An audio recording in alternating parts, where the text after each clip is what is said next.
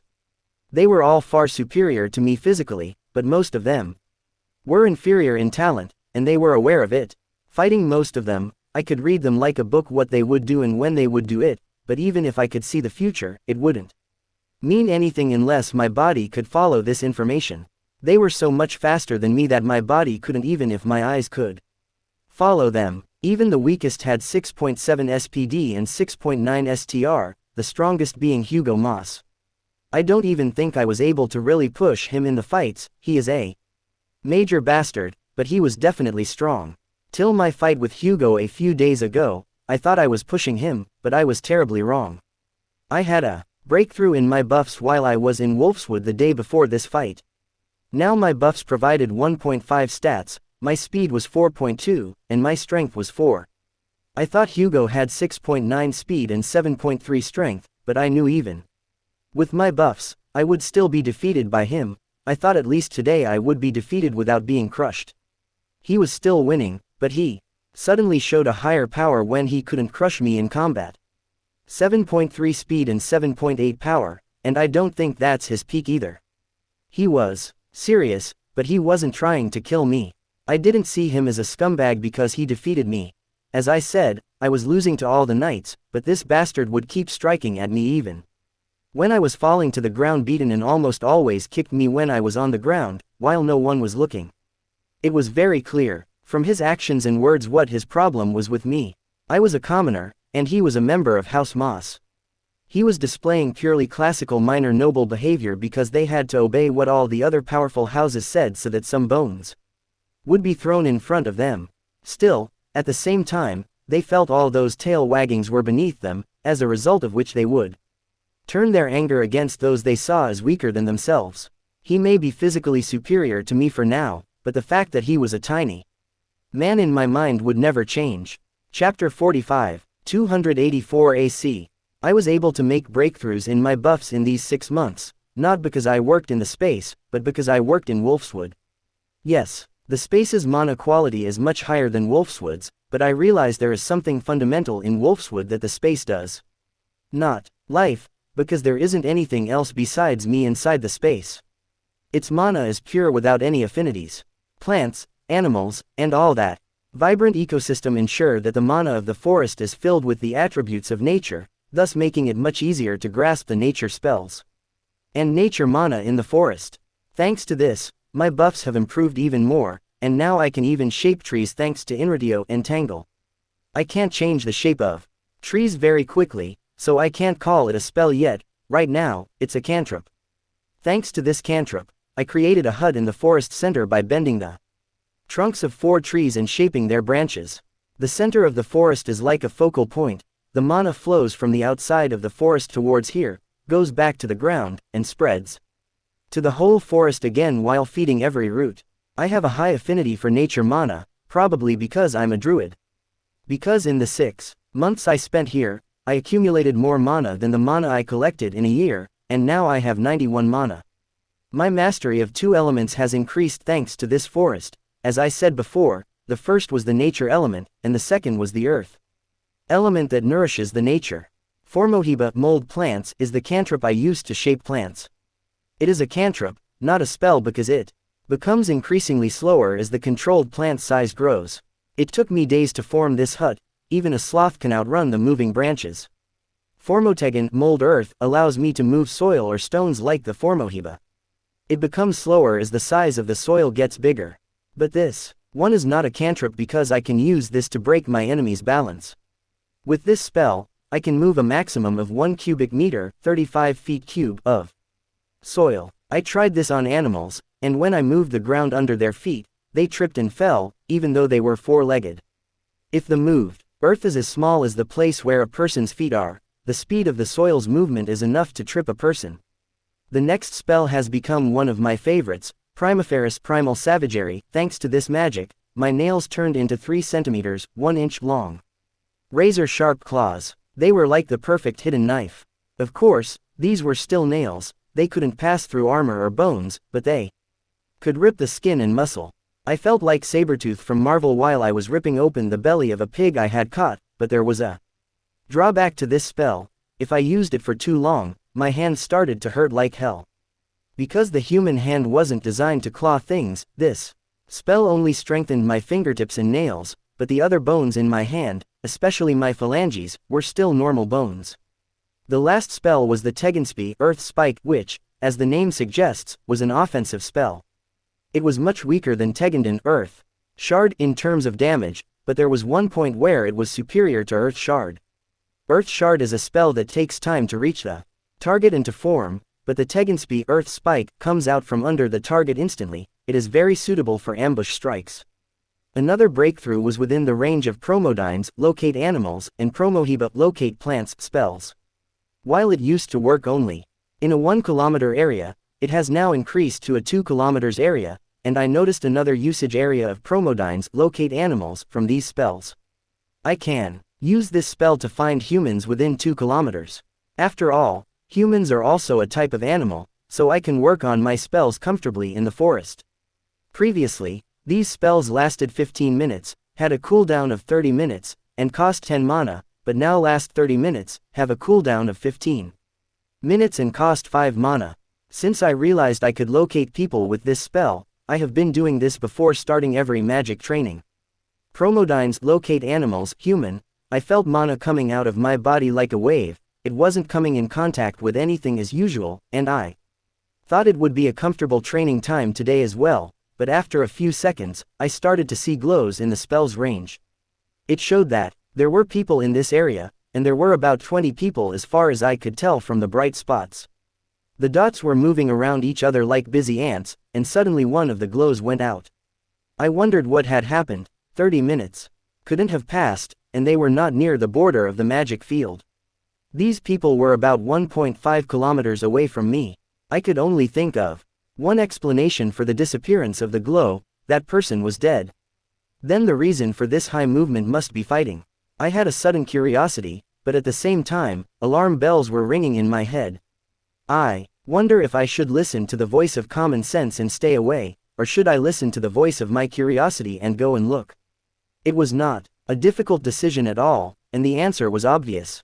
Of course, I would go and have a look. It would take me a while to get there, but first, I sent Poe and Erebus in that direction and told them to contact me when they saw people, and just then, another light disappeared.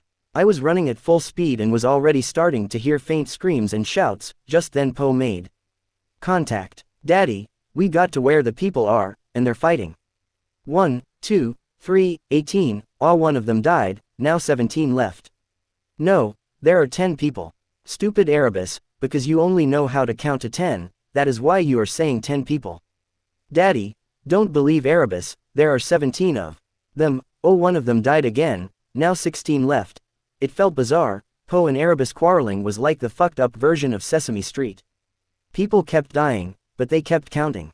I was about 100 to 150 meters away. I knelt on the ground for a while and connected to Erebus with familiar sight to silence him and look at what was happening. This must have been a forest trail from Winterfell to Deepwood Motte. I call it a trail, but those in this world would call it a road. It was a path of uneven compacted earth wide enough for only a horse-drawn carriage to pass. Of course, someone who is used to the roads on earth will not see this as a road. When I looked around, it was a dreadful sight to behold. They must have been trying to take a shortcut and got ambushed by bandits. 2 carriages were standing on the road, and around the carriages were full of blood and corpses. As far as I could see, 13 people were still alive. There were about 15 dead bodies around. Chapter 46, 284 AC. It was a very heart-wrenching scene indeed. Almost all of the dead seemed to be merchants and their protective escorts, and maybe a few thugs could have died as well. But this scene was my first time seeing a corpse in this life or my old life. I could feel my stomach rise, for many of the dead had either lost a limb or had a cleft stomach. I couldn't contain myself anymore, lost my concentration, then lost my connection with Erebus. As soon as the connection was lost and my vision came back to me, I started throwing up. I couldn't come to my senses for 5 or 10 minutes. After I calmed down, I realized that one of the lights representing people had disappeared. I immediately connected with Erebus again, and a more disgusting image was in front of me. The bandits were raping the 2 women they had just captured, and I got closer to hear what they were talking about. "Why did you kill the woman, you dumb bastard? We could sell her to the Ironborns for a decent price after we were done with her.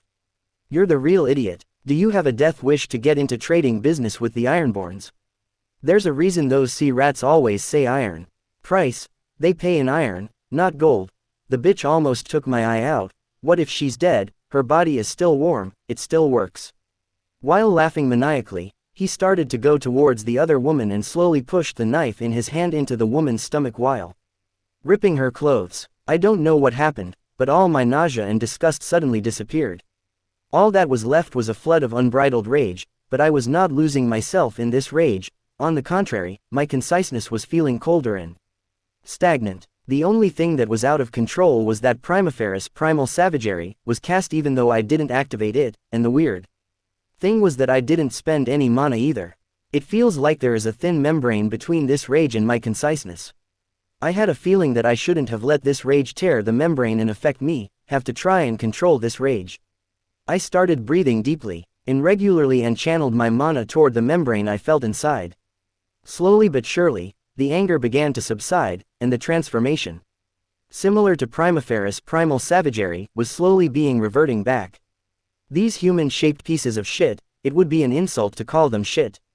At least shit can be used as fertilizer, but even the land will not.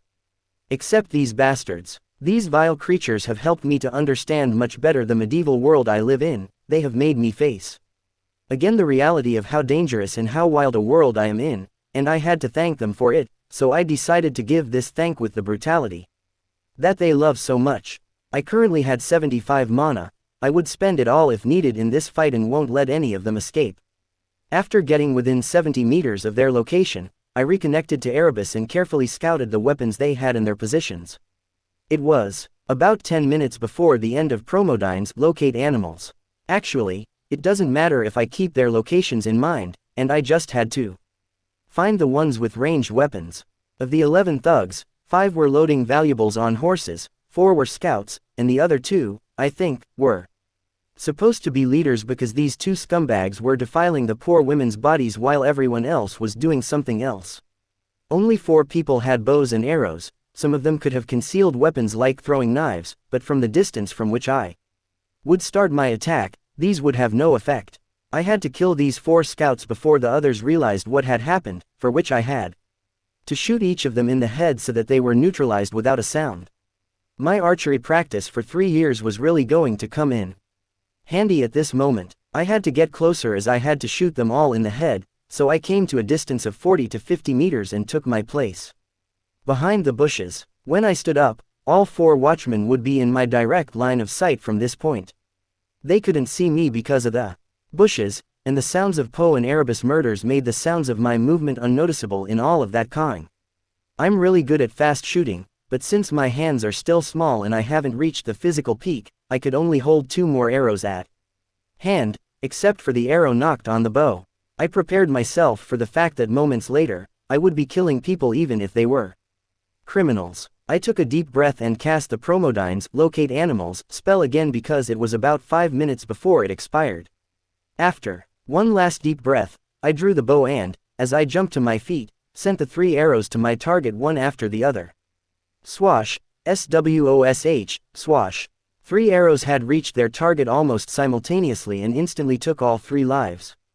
I had just taken 3 more arrows from the quiver on the left side of my waist when one of the bandits carrying valuables saw one of the dead scouts and shouted out loud, "Ambush!" Suddenly, they hid behind trees and carriages, trying to determine where the attacks were coming from.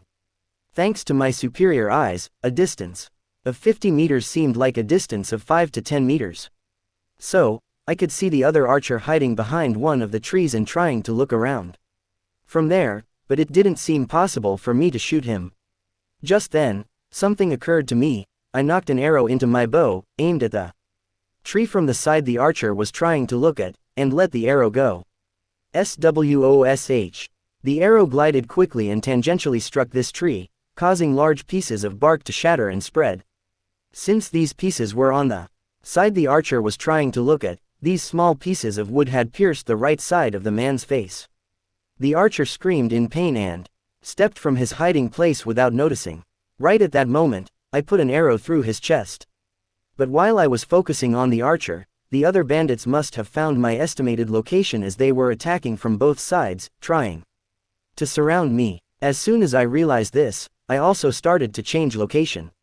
First, I fired an arrow toward the leaders and gave away my location, so they would focus on this position, then immediately changed my place by running around them in a wide arc.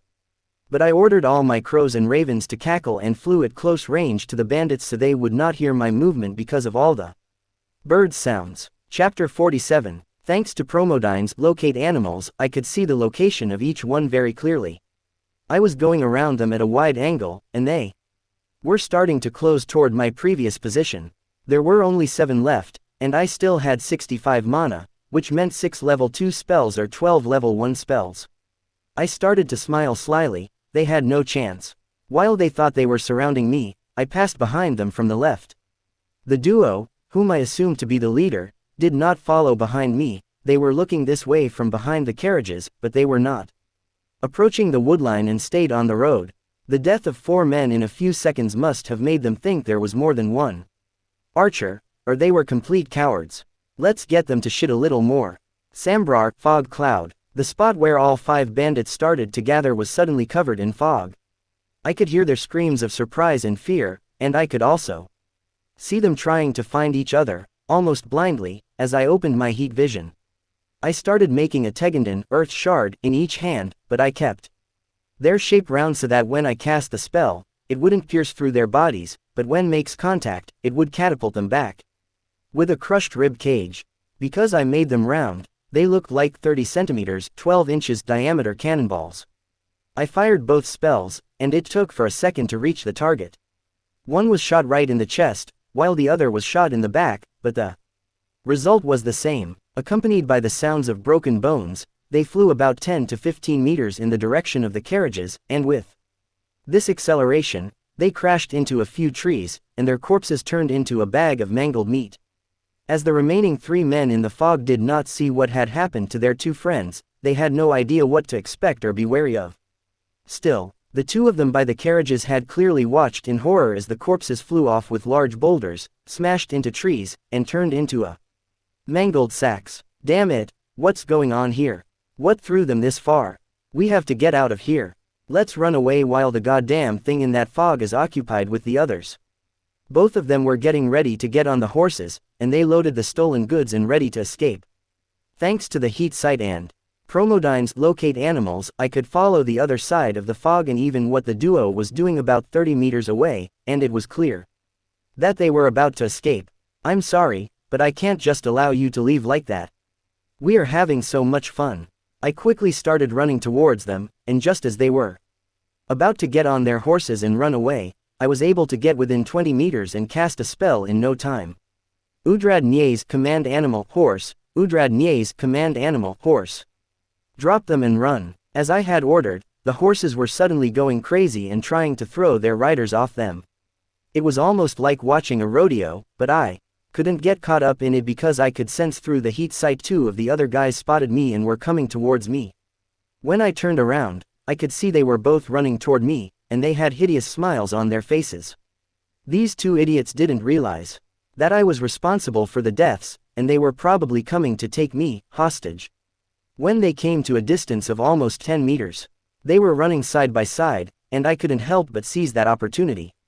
Perzi's fireball. When I threw the fireball that formed in my hand, the next second, it exploded on the face of the man running on the left. This small explosion caused the man running next to him to flinch, lose his balance, and fall to the ground. As soon as I threw the fireball, I took my bow from my back, knocked an arrow, and shot the man on the ground through his leg. The man was screaming in pain while swearing non-stop. As he continued screaming, I knocked another arrow and put this one through his shoulder. I made this man suffer like this because I didn't want to waste mana on the last man, and I wanted to use all my remaining mana on the 2 leaders. So, I didn't have any mana to spare to kill the last one. After falling off their horses, both leaders preferred to run away instead of fighting. I would have preferred them to stay and fight, but running away won't change anything because Erebus was following them with his murder. I crouched behind a bush, waiting for the man to emerge from the fog. When I saw him approaching the edge of the fog, I aimed to shoot him right away, but the man was suddenly hiding behind one of the trees, trying to look toward the screaming man. The last one looks a bit smart. Didn't come running out of the fog like these 2 idiots. Po, can you order some of your murder to get the man hiding behind the tree out of there? Of course, Daddy. She begins cawing, and a few crows and ravens start flying toward the man. It was a little funny when I saw the raven and the crows diving in, pecking at the man, but the man swung his sword and fist and killed a few. Something happened that made me never forget this man. It proved that a crow or a raven should never be killed in front of a large flock. When the dead bird hit the ground, 20 to 30 birds took off from the trees and attacked the man. Yes, 5 to 7 of them were dead in this attack, but they were attacking without caring about it. While some were trying to gouge the man's eyes, others had ripped his ear and pecked wherever they could get, and the man fell to the ground in pain, but the birds followed him and continued to attack him until he stopped moving. Ravens and crows do hold a grudge, and they take revenge. Chapter 48. All the bandits except the 2 leaders were dead. Half an hour ago, when I saw the dead bodies, my stomach rose, but now I don't feel anything. All I felt was an unstoppable desire to chase after the 2 leaders and hunt them down. This must be what they call the thrill of the hunt. Erebus and his murder were tracking the 2 leaders, and I could see them when I connected to Erebus. The bandit leaders ran desperately, constantly tripping over something, and the bushes all around scratched their bodies. Both of their bodies were covered with small scratches, and they were bleeding thinly. Catching 2 adults will be a bit of a challenge. One has 7 SPD while the other has 7.5 SPD. But catching them will not be impossible, because they are running with all their strength. They will get tired in 10 or 20 minutes and fall to the ground, but thanks to my buffs, I will have a stat close to them even though I can't be as fast as them. While my SPD and STR buff both give 1.8 stat, the stamina buff I just developed doubles my stamina. Volan Kelly, aspect of cat, Volan Tor, aspect of bull. As I ran like the wind through the trees and bushes, the thrill of the hunt grew inside me with each passing moment, making my heart beat faster and faster. With every breath I took, I could feel every heartbeat as if it was coming through a megaphone. I must have been running for about half an hour, but I didn't feel tired. Volan Tor, the aspect of bull, is a really powerful buff. The two bandit leaders were resting, hiding under a tree from exhaustion. The effect of Promodines, locate animals, was over, and I had about 20 mana left. I didn't want to waste more mana because they were under Erebus's watch. Since the bond between my familiars and me strengthened, I could now passively know their direction without wasting any mana. As I approached the two thugs, my excitement started to overflow, and my heartbeat was almost deafening. I would reach them in about 100 meters, and I could clearly smell their blood. This skill was a buff from my new familiar, Barris. After I bonded with Barris, my senses of smell and hearing improved tremendously. I could almost see the faint scents, like smoke trails of different colors floating in the air, and my stats also increased. I currently have stats of 5 STR and 5.2 SPD. The forest suddenly began to lose its color, and I could only see red. My hands and face were covered with a burning sensation as if on fire. Even though I got so close to them, I couldn't stop myself.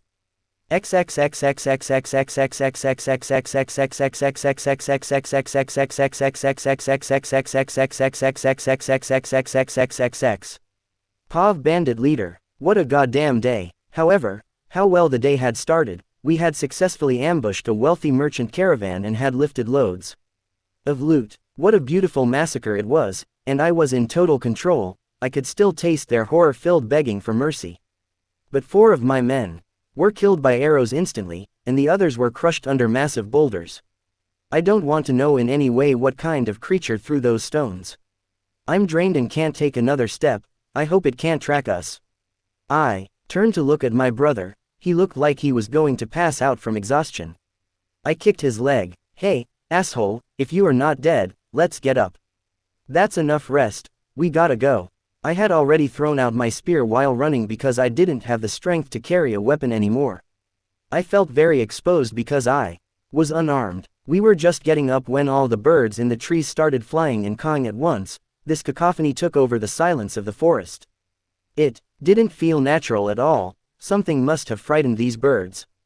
I was looking in all directions and listening intently to the sounds coming from the bushes, but I couldn't even feel it coming. It happened in a moment. Something that I didn't understand suddenly jumped from one of the bushes to a tree, and from there, it jumped over me and swooped down on my brother. It resembled a human being, but at the same time, it had nothing to do with it. This creature was a wild thing. It probably didn't take a second for my brother to be disemboweled and for it to rip his throat out. Because of the shock I was in, I couldn't even accept the reality in front of me. I wasn't able to make head nor tail of this situation. All I could do in the face of this situation was freeze in terror. My body was not listening to me. I always wondered why the women and merchants who died under my spear didn't try to get up and run away and beg me unnecessarily. Couldn't they see I was enjoying every moment of their terror? It turns out it was for this reason that when a person is in terror, his body stops listening to him. I couldn't help but watch in complete silence as this creature ripped my brother apart.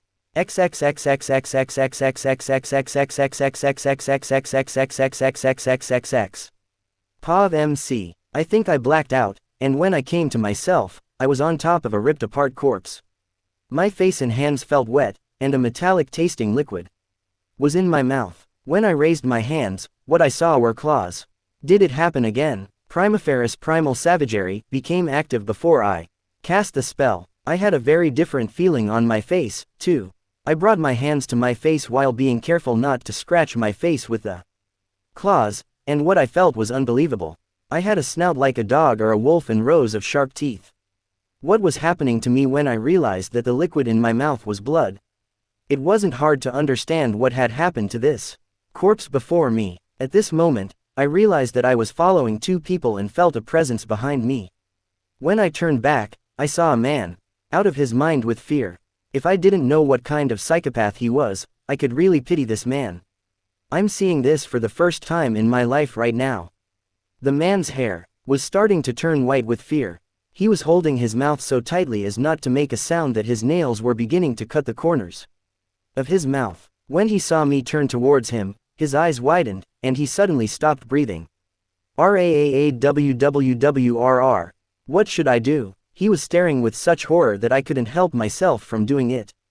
With my roar, the man screamed and struggled to escape. He barely managed to get up, ran a few steps, tripped, and fell to the ground. I quickly went up to him and tore his Achilles tendon with the claw of my right hand. When I took this cut, an incredible pain struck my right hand. Damn, I think I broke my finger. I must have pushed my hands too hard when I blacked out.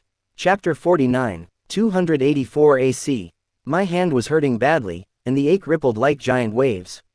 While I was dealing with the pain in my hand, the last bandit was struggling on the ground with screams of pain, and he tried to get up and run away, but all his efforts were in vain. The Achilles tendon in his right leg was torn, and he could not use that foot. There was no weird bend in my fingers, indicating that the fracture was not fragmented or that it was a fissure rather than a fracture. One thing was certain, the medical knowledge I now had was sufficient if it was a fissure or a hairline fracture, but if my fingers were broken, I had to ask the maester for help. I know how to treat such conditions in theory because of the books I've read, but having theoretical knowledge of something didn't mean I had practical skills in it. I wrapped my right hand with a few pieces of cloth and branches so it wouldn't move and get worse. Wrapping my hand was not easy, and doing fine work with these claws was difficult. I couldn't bring myself back to normal as I felt lucid but, at the same time, bloodthirsty and excited. After wrapping my hand with great difficulty, I turned my full attention to the writhing bandit. Please spare my life, I'll do whatever you want. Let me serve you, please, I'll even be your slave. I'll bring you more people so it'll be easier for you to hunt. Please forgive me. He continued to beg me endlessly as he writhed on the floor in pain. Why are you so terrified? What did you do when those poor women were begging you to spare them? My speech surprised both him and me. My voice had changed entirely. The child's voice had completely disappeared and was replaced by a guttural voice close to a growl. He kept whining on the floor with his head in his arms and wouldn't answer me. I actually looked a bit like a werewolf. I guess everyone wouldn't be able to respond out of fear if a werewolf had stood over them and asked questions. I looked like a furless werewolf, a werewolf without supernatural powers. I still didn't know why I turned into this shape, but this shape gave nothing else but sharp teeth and claws. My form might have changed, but my physical strength did not change. Let's get you a little more still, so you don't have to struggle too hard while I'm tearing you apart. Latagan, snare. Ah, please spare me. After I immobilized his body, I slowly and softly thrust the claws of my left hand into his body without straining my hand because I didn't want to hurt my left hand too. After stabbing him with my claws, I slowly moved my hand, and deep cuts formed. Don't worry, I'm going to give you the same amount of mercy you gave when your victims begged you for mercy. I will show you 1,000 times the death you gave them. Rest assured, a brutal and terrifying death awaits you. After torturing the bandit for another 10 or 20 minutes, my anger at him had subsided, and the sadism was starting to make my stomach turn. But I didn't want to give him a quick and painless death. That's when what happened to the other bandit occurred to me. Poe and Erebus, would you like to eat this man? Daddy, I'm not hungry. I, on the other hand, don't like human flesh at all. I never eat it unless I'm starving. Then order your murderers to eat. Tell them to begin to eat from his limbs and not from his head. When I said that, Poe and Erebus started to caw, and soon after, about 40 birds on the trees flew over the man. The agonizing screams and groans lasted for about 10 minutes, and I rewarded him with a well-deserved death. He couldn't stand the pain and probably died of a heart attack or passed out because of blood loss. When I realized that he was dead, I suddenly felt a sense of relief flowing through me. The membrane covering the primal rage inside me was shaking and vibrating rapidly. I knew I could discover something if I touched that membrane, but the real question was, could I keep that discovery under control? I almost died 6 months ago because of the healing magic, so I didn't want to interact with this membrane until I reached level 3. The thing that made me transform and caused me to black out must have something to do with this membrane. Now that my hunt was over, calmness began coming over me, and I could feel I was returning to normal. The transformation of my hands was causing a bit of pain, especially when my face was reshaped. It really hurt. I mean, considering that the shape of my entire skull had changed, it seemed normal. While this transformation was happening, this pain suddenly gave way to a burning sensation. It was as if my hands and face were on fire. My body continued to recover as I remained calm, but the injury in my right hand had not healed. There was still a pain lodged in my hand.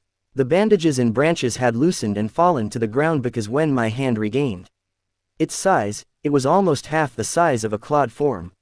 Now that I had calmed down, I realized that this whole fight had left me tired, that if I had curled up on the floor and lay down, I could have fallen asleep. I hurriedly went back to the place where the caravan was ambushed. I couldn't let these poor people be preyed upon by wild animals. Except the bandits, I didn't care what would happen to them. I made a deep and long grave at the edge of the forest using formotegan, mold earth, and neatly lined up the bodies one by one inside the grave, then covered the grave again using formotegan, mold earth. Sorry, but I don't have the time or mana to prepare an individual grave for each of you. I hope you'll be happy wherever you are now. Now I'm getting all your valuables as a fee in return for this help. Anyway, you won't need them wherever you go. There was a bag of jewelry, some valuables in the horse pouches, and 8 horses. 4 of the horses were tied to the merchant's carriages, and the other 4 belonged to the escorting guards. The bandits actually had horses too, but I ordered 2 of them to leave so that the leaders would not escape. It is better than nothing. I could cash them out in Winter Town. Chapter 50, 284 AC. I didn't even have enough strength to go to my hut in the forest, but I didn't want to sleep here in an open field, either. Carnivorous animals will soon come here, considering the corpses lying around. After about 100 or 200 meters away from the area where the bodies were, I climbed onto a large tree and used formohiba, mold plants, so that the branches of the tree wrapped around me like a cocoon. This will keep the wind and other creatures out and make it look like a densely branched tree when viewed from below. Of course, the horses indicated that there were people here, but it was almost impossible for them to find me. You never know if the bandits have other accomplices. Being cautious is always good. After about 5 hours of sleep, I woke up fresh but starving. I had my sword and dagger at my waist, but I had no idea where my bow and quiver were. I still had it when I ran toward the bandit leaders, but I must have thrown it out when I blacked out and went feral. Since it would be tough to hunt without a bow and arrow, I chose the easiest method of hunting, using magic. After I found a rabbit, I immobilized it thanks to the inretio entangled spell, and all I had to do was go to it and cook the paralyzed rabbit. After filling my stomach, I sensed that there was a difference in my mana heart, and when I focused on the mana heart, all the mana in my body was suddenly drawn into my heart, and then mana suddenly spread through my body like a big explosion. For a moment, I thought I had made a leap to level 3, but there was no increase in mana count or quality, but pieces of information about a few level 2 spells were flowing to my mind. Like water, Eludo Gelmio, Warding Wind, was a defensive spell, creating a sphere of wind around me, deflecting the projectiles coming towards me, thus preventing them from hitting me. Currently, casting this spell costs me 10 mana and has a 20 minutes duration, but I don't think it can endlessly deflect projectiles for 20 minutes. It should have an upper limit, and I can't just ask people to fire arrows at me. First, it would be dangerous for me, and second, it would be so weird people wouldn't fire arrows at a kid. Perziz Egros, Flame Blade, the name of the spell, was self-explanatory, but why would I want to blaze my sword that would be a debuff and not a buff? If the sword is on fire, it means that every cut I make will be cauterized, which means that there will be no bleeding. On the other hand, if the fire is strong enough and the cut is deep and big enough, it might not cauterize the wound. It could be 2 times painful. It would need more testing. It may come in handy in dark places too. The cost and duration were the same as in the first spell, 10 mana and 20 minutes. Nocturvicio, Night Vision, this spell's name is self-explanatory. The only plus point I will add is that it does not blind the caster in case of a sudden increase of light like normal night vision. If there is a sudden increase in light while this spell is active, the environment becomes brighter, but it immediately adapts to this brightness without harming the eyes, costs 10 mana, and lasts 10 minutes. Ananas Motu, Traceless Movement, thanks to this spell, When I moved into the forest, I would not leave any traces behind me. I would be able to move without leaving any traces of smell, footprint, sound, plant or animal disturbances. Even if I stepped on the mud, there would be no footprints. Even if I walked through the most skittish birds, they wouldn't be afraid of me, the plants wouldn't be crushed under my feet, and the bushes wouldn't break because of me. While this spell was active, they would all give way to me. The only downside is the second I show any aggressive movement, the spell will break. The upside is it only has 2 minutes of cooldown. It costs 10 mana and lasts 20 minutes. Protega Neri's protection from poison, this was both active and passive. It was passive for me, but it was an active spell for others. I don't think this is complete immunity against poison, it is more of a resistance than immunity. I have to do experiments starting from non-fatal poisons. Many bunnies are going to die for this. It costs 10 mana and lasts 5 minutes. The last spell was Mino de Puro, Lesser Purify. We can say that this spell is for filtering liquids, destroying all living beings in the liquid. Of course, this spell will not work against chemical pollution, and it will not be able to tell the difference between the chemical structure of water and other chemicals. This spell uses 1 mana to purify each liter of liquid. So, I can purify 91 liters of water with all my mana. There are still 2 hours until the sun goes down. I have to catch as many rabbits as possible in the next hour. So that when I get back to Winterfell, I can experiment, and I have to buy every kind of poison I can find. However, I have 20 kinds of non-lethal and nearly 20 deadly plant varieties. For the past year, I have collected not only medicinal plants but also poisonous plants. You never know what will be useful and when it will be useful. Being a hoarder sometimes works. Everyone was looking at me strangely when I entered Winterfell with 9 horses. I already had 1 horse and had become a large convoy with the 8 horses I had collected as loot.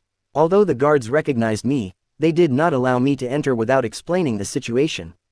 When I explained the situation, I suddenly found myself getting scolded by Roderick. Chapter 51, 284 AC. Boy, are you crazy? What did you promise 9 moons ago? Didn't you promise to run away if you were in mortal danger? Let alone running away, you're even running after the bandits. We were afraid that they would ambush you, and now we need to be afraid of you going bandit hunting. We were now in Roderick's quarter. When I returned to Winterfell, the guards informed Roderick, and he learned what had happened. I've never seen him this angry. I think blood will start flowing from my ears in a few minutes. He has been lecturing for an hour and does not look tired. This speech reminded me of a time in my previous life when I was a high school student and stole our car to go for a joy ride and got caught by the cops. When the police brought me home, I received such a big lecture from my father, who was just as angry. I think Roderick feels responsible for me because I've been training under him, and he acts like that because he's afraid something will happen to me.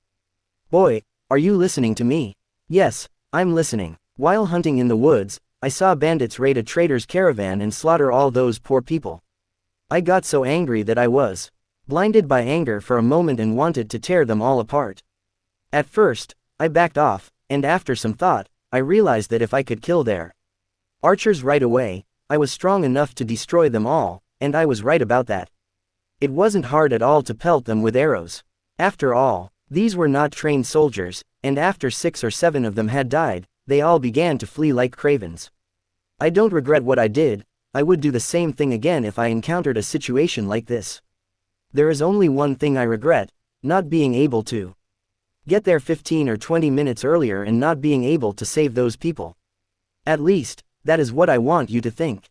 Of course, I'm not a monster. I will always try to save people if saving other people won't have fatal consequences for me, but I don't have a savior complex. I would never risk my own life for people who are complete strangers and have nothing to do with me. When I said this, the angry expression on his face improved a little, and it was evident that he was trying hard not to grin. If this was not dangerous at all, how did you injure your hand? Maester said your fingers are fractured and would not heal in less than a month. Breaking my fingers has nothing to do with bandits, my carelessness caused it. I tripped while running in the woods and hit my hand on something hard. Pav Roderick, every time I hear about this boy, I am in awe. This time, he cleared 11 bandits with just a bow. When did you become so proficient with the bow? Little brat put his hands on his hips and said proudly. I've been working with a bow as much as I've worked with a sword for years. Of course, it's normal to be surprised that you haven't seen a gem like me in your life. Ah, it's tough to be a genius. I'm talented at everything I do. What can I do? This is my curse. I don't know when it started, but the corner of my mouth was twitching, and something inside me told me to give this brat a hard smack on the head. You cheeky brat, don't try to be cute. When did you become so good at archery? I knew you were training, but I didn't know you were such a proficient archer. I'm telling you the truth, I'm a genius at everything I do. I took a deep breath, slowly got up, and walked over to him. I stood before him, started smiling, and gave him a good smack on the back of his head. Stop messing around, I'm asking a serious question. He started rubbing the back of his head as he winced. Ah, I'm not messing around, I'm giving you a serious answer. I'll prove it to you when my hand gets better. To prove how good I am at archery, I can say this. You know I hunt about 10 rabbits in the forest daily, right? So, what, not just you, all hunters hunt about 10 rabbits a day, and they hunt big games like boar and deer. Yes, but they don't hunt as I do. When I hunt rabbits and rats, I always scare them first so I can have a small target that moves quickly. What's the use of hunting rabbits if I don't do that? I don't need the few coppers I will earn from those rabbits anyway. As you know, I earn 60 gold dragons per month from the deal I made with Lord Stark. I also learned recently why Lord Stark bought so many smoke bombs.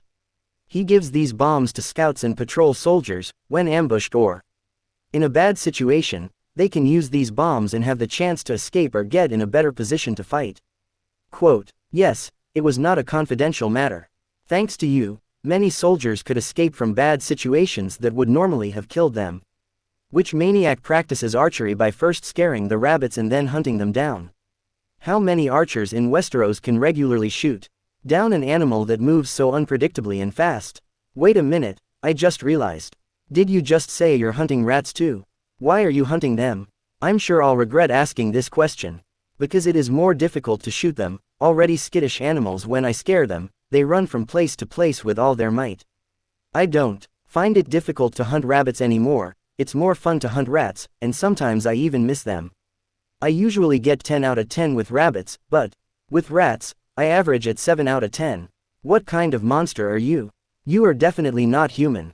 How can a person be this good at everything he does? What can I do? It is God-given, and the God who brought me into this world made me this way. Chapter 52. After getting scolded by Roderick, I went to my room. Just then, Amu poked his head out of my shirt and began to speak in a whisper-like voice. Master hungry, Master hungry. You are hungry, huh? When I asked this question, his head started to nod. Do you want to hunt yourself, or shall we find you something to eat? Me hunt, then let's take a detour, let me drop you off at Godswood. You can find something to hunt there. Amu and Barris started talking 4 moons ago but can't form complete sentences like Poe and Erebus. They can only use simple expressions at the moment. I don't know why exactly. I wonder if the ravens are talking like a human because they are much more intelligent animals, or is it related to the twins being my familiar for more than a year? I couldn't talk to animals yet when I was connected with twins. I gained this skill when I became level 2, and it isn't talking in the real sense of the word because most animals are not smart enough to talk even among themselves, but I can relay emotions and intent to animals with this skill or receive it. They could always talk if we believed the siblings' words, but I didn't understand them. My hypothesis is that, I think the combination of the two possibilities is the cause. The natural intelligence of animals must have an effect, but it is a fact that they are starting to become as intelligent as humans as time goes on. After I left Amu at the Godswood, I started to go to my room. I could see the soldiers and people around me whispering while looking at me. What happened must have begun to spread to everyone. There was a different expression in the eyes of every person who heard what happened. Some of them looked frightened, some of them disgusted, while some of the soldiers greeted me approvingly. When I got to my room, I found Arya and Bran playing with Barris. Come on, Barris, come on, boy. She was trying to play fetch, but Barris was not participating. As I got a little closer, a childlike voice began to echo in my mind. No fetch, give stick. It looks like Barris wants to play tug of war. Arya managed to free the stick from Barris' mouth and threw it. Come on, boy, come on, bring the stick. Barris turned his head the other way as if offended and tried not to look at Arya. No fetch. Just then, he saw me, and his eyes widened. He quickly ran towards me and started jumping excitedly, zigzagging around me. Master, master, master, play, play, play, play. Suddenly Barris' voice began to echo in every corner of my mind. Barris, no.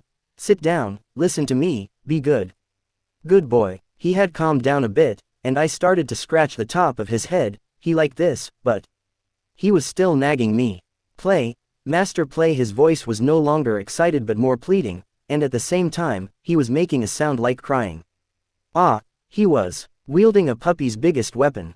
He made a begging sound with big tearful eyes while falling at my feet. Arya came to me while pouting. Ermir, why are you upsetting Barris? Good boy, don't cry. He began stroking Barris' head. Okay, I will play. Go bring the stick. As soon as I said that, Barris immediately stopped begging and went like lightning to pick up the stick that Arya had just thrown. Master, master, stick, stick, fetch, fetch. I took the stick from his mouth and threw it away. Barris immediately followed after it and immediately brought the stick back. Why didn't Barris play fetch with me but plays with you? I don't know, maybe he likes me more. While tugging at Barris's cheeks, Arya pretended to be offended and said, Barris, I'm the one who always brings you meat, why don't you love me more? Meat, meat, meat, meat, meat. As soon as he heard the word meat, he started sniffing around like crazy and sniffing everyone's hands in turn. Then he continued touring around, looking for meat. Barris, there is no meat, calm down. No meat, no meat. His voice sounded sad. Arya, maybe he doesn't want to play this game with you because you've only been playing fetch with him since morning. She sighed as if suddenly realizing what she had done. Look, there's a short rope with knots over there, that is Barris' toy. He might want to play with you if you play tug of war using that. While Arya went to get the rope, I was playing fetch with the stick that Barris always brought back. This time I pretended to throw the stick but hid it behind me. Barris seemed to run at first, but when he couldn't see the stick, he looked ahead and then at me. He looked confused. Stick, no stick, master, no stick, master, stick. He started looking at me with questioning eyes, but when he saw that I was hiding my hand behind me, I guess he noticed, and after a slight growl, he ran around me to check. Seeing the stick behind me, he said in an angry tone, Master, hide stick, master, throw. After half an hour of playing with Barris and the children, I left Barris in Arya's capable hands and entered my room. I was exhausted today, and hunting those thugs completely exhausted me both physically and mentally. That's why I decided to go to bed early today. I didn't have the will to train with either sword or magic. Amu was sending me a message to come and get him, but I didn't want to go all the way to the Godswood. So, I teleported him here using the Vokadaini summon beast spell. As I used the spell while lying on the bed, Amu materialized right above me and fell on my stomach. It was obvious from the bloating in his stomach that Amu had a good meal, and since he usually slept under my pillow, he started to slowly crawl from the top of my stomach to the bottom of my pillow. I slowly fell asleep too. I don't know how long it took, but I started having disturbing nightmares and suddenly jumped out of bed. The sun hadn't risen yet, and I didn't feel the slightest regret or remorse for killing those bandits, but my subconscious mind must be disagreeing with me. Because I was constantly seeing the terrified faces of the bandits I had killed. I had utterly lost my sleep, and it seemed like it was not coming back anytime soon, so I decided to practice magic. I don't plan to leave the castle for a while because of my hand injury.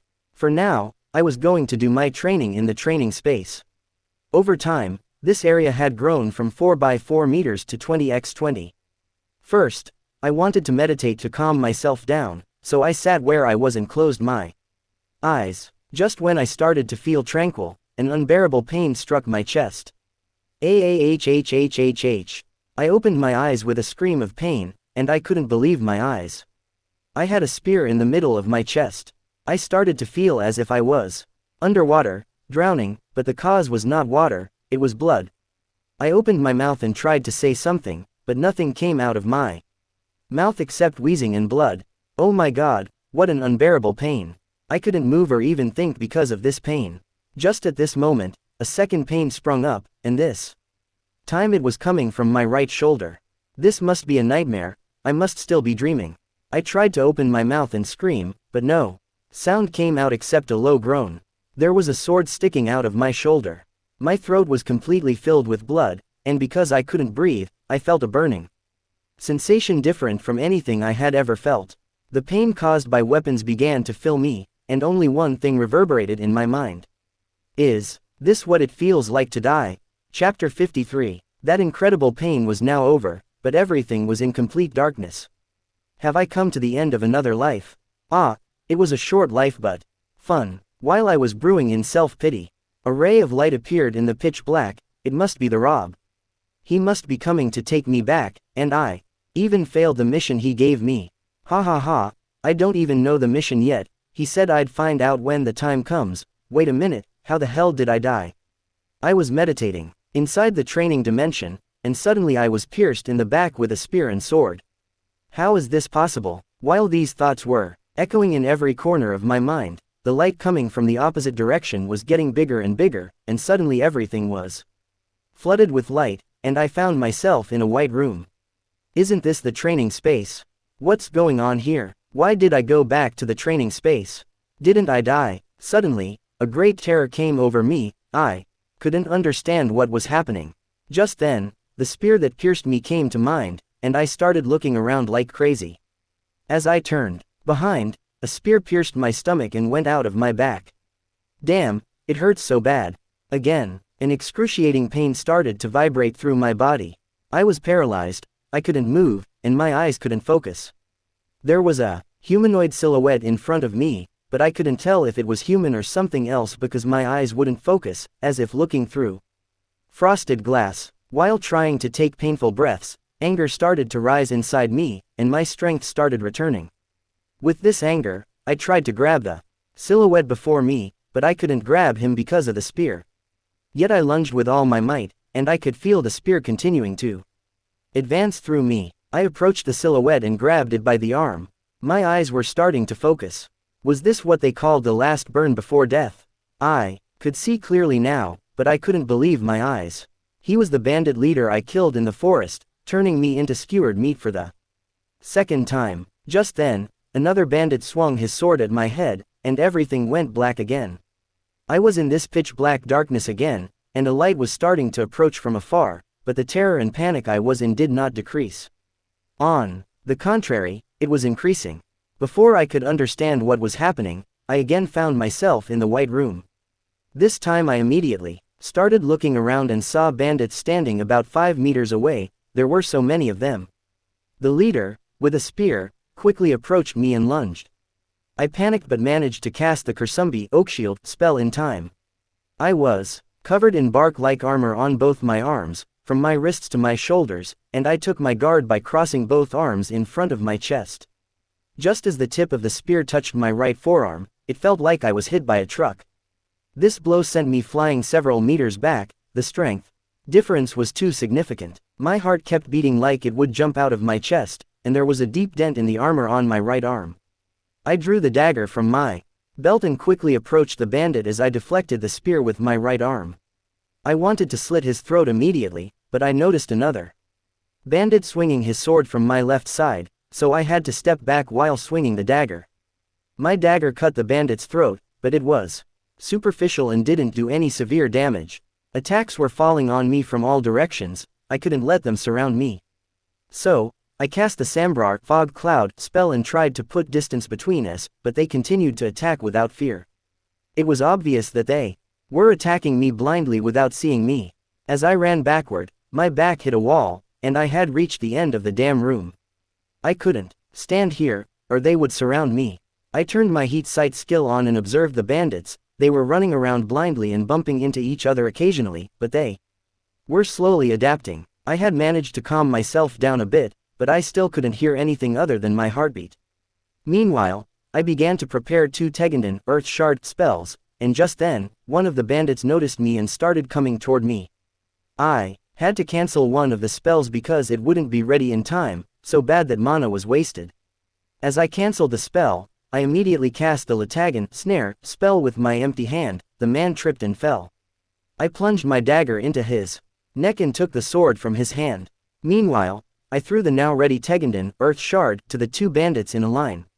One was dead, and the other had both of his legs mangled badly. The moment I sent the Teganden earth shard spell, the wall of fog broke apart due to the spell's speed for a few seconds, causing 4 bandits to see me. They started to charge toward me, not in order like in the movies, but all 4 of them simultaneously. I used Volan Kelly aspect of cat and Volan Grives the aspect of bear buffs. I currently have 7.3 STR and 7.5 SPD stats. My stats were higher than usual. I wonder if it had something to do with the fight or flight response. When the bandits were close, I cast Latagan snare on the frontmost enemy. It tripped and fell to the ground, causing the other 2 bandits to trip over his body and fall. While the other 3 were trying to stand up, I met the attacking bandit and rolled away from his left diagonal attack while simultaneously using my dagger to cut through the Achilles tendon. The bandit fell to the ground, and he swung his sword wildly from where he fell. So I had to take another step away from him and couldn't finish him off. Meanwhile, I turned to the fallen bandits. They had already stood up, so I ran at them, threw the dagger at the front bandit, and hit him right in the throat. Before the 2 remaining bandits came to their senses, I approached them and used the Jelma's Renegan lightning touch spell against them.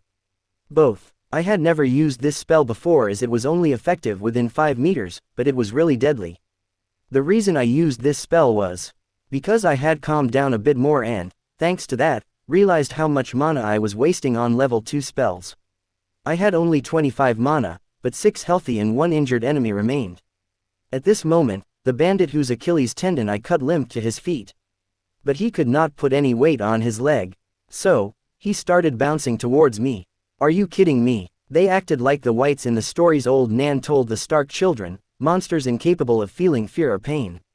I took my dagger from the corpse in front of me and threw it at the bandit who was trying to bounce towards me right in the middle of his forehead. Chapter 54. I didn't even have time to take a breath yet, and following the sounds of fighting, the 6 remaining bandits had already started to surround me.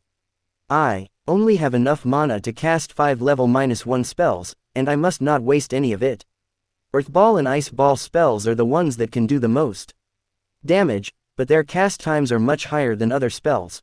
That is why these spells are not very useful when bandits are attacking me at close range. My most effective spells at close range are Jelmio Indigo, Wind Impact, and Jelma's Renegan, Lightning Touch. I can't let them surround me. I must act fast. The fog magic was still in effect, but the fog layer was not as dense as before. With every passing second, the bandits were getting closer. If I attack with magic now, I can kill 2 of them, but the other 4 will be on top of me, and I don't have the physical capabilities to beat 4 adults in close range combat. I picked up one of the swords on the floor and threw it toward the right side of the room with all my strength.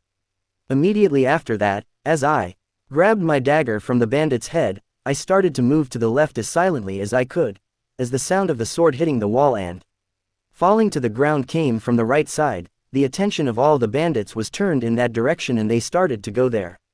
I approached the bandits on the far left without making a sound. I put my sword and dagger on my waist, approached the bandits until I was 3 meters away, and cast the Jelma's Renegan lightning touch spell. With both hands, both of them got hit by the lightning arcs and fried, and they fell to the ground while smoke rose from their bodies. 4 remaining. My heart was not slowing for a moment.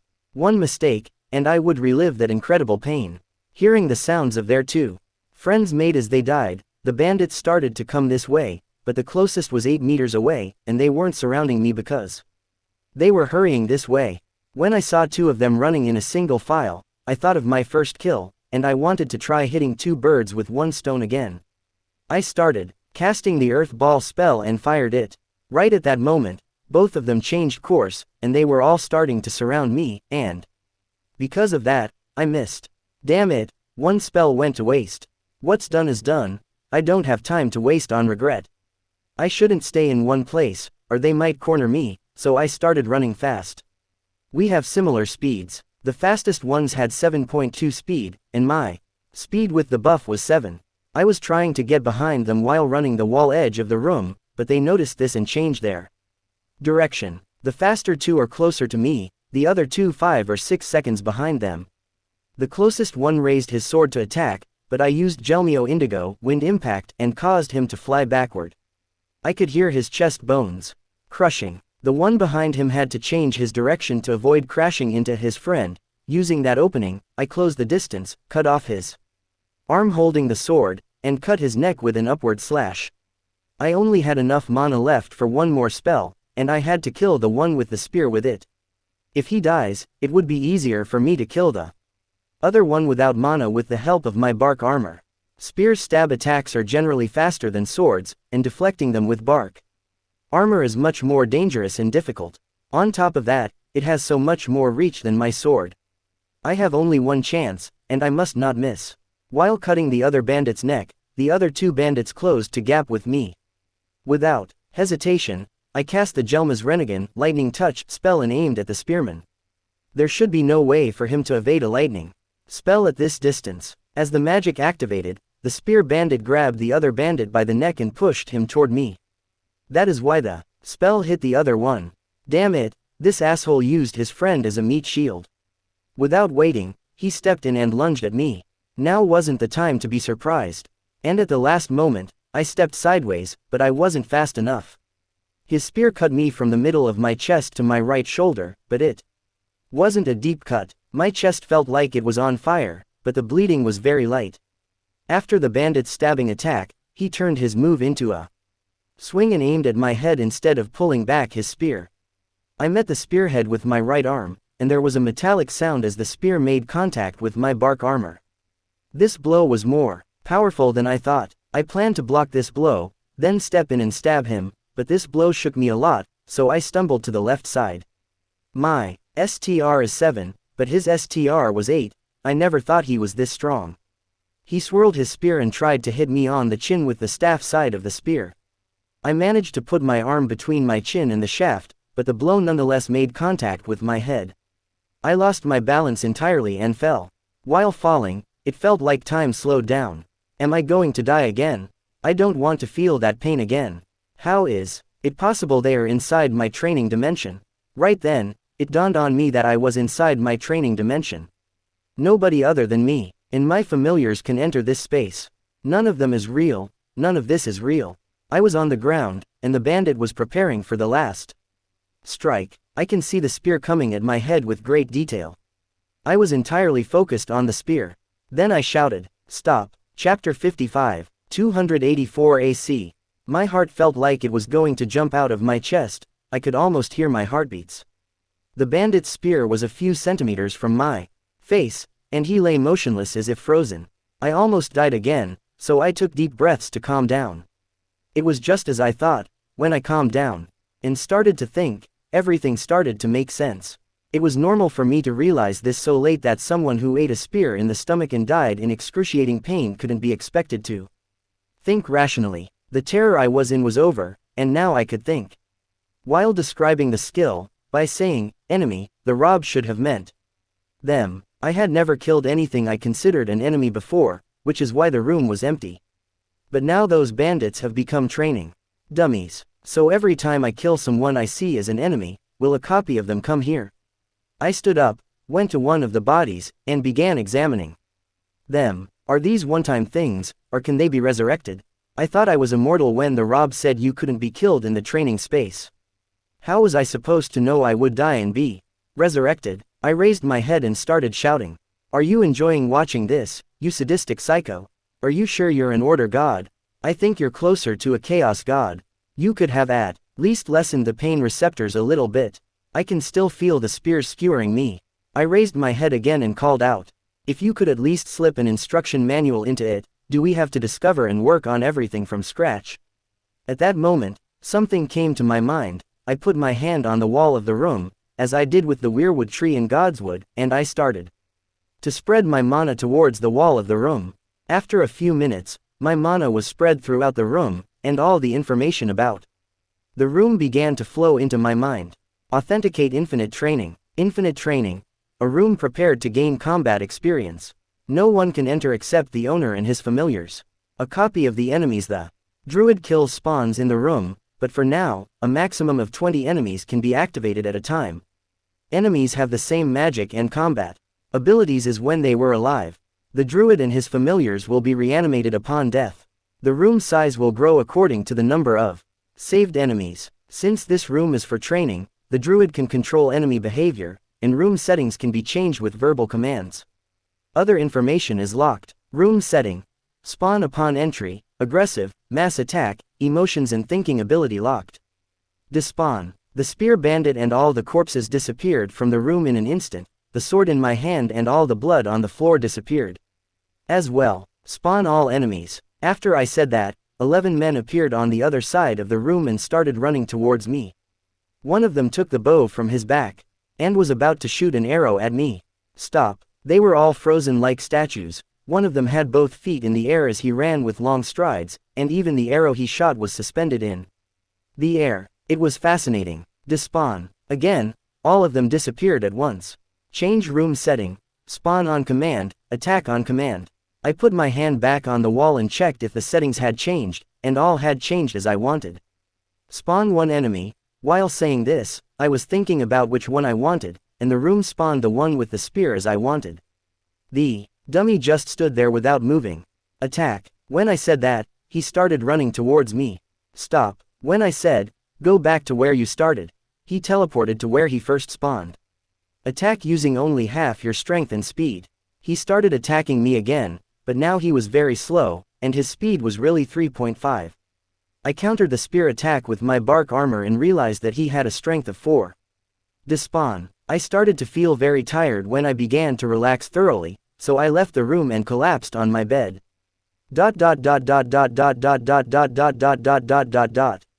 I woke up drenched in a cold sweat. I had a nightmare again, but this time I wasn't the one doing the killing, I was the one who got killed. I was unconsciously holding the spot where the spear had stabbed me. I really died last night. I couldn't breathe now. It was like the room was collapsing onto me. My familiars were starting to feel the panic I was feeling, and they were beginning to get restless in the room too. In a panic, they were looking in the room for what made me act like this. Poe approached me when they couldn't find it and landed before me. Daddy, why are you so scared? There's no one inside, just us. Thanks to the bond between us, they could sense my panic, and I could feel their worry about me. I started to direct the mana inside me to my brain to calm down, and it worked. The panic attack I was experiencing began to subside.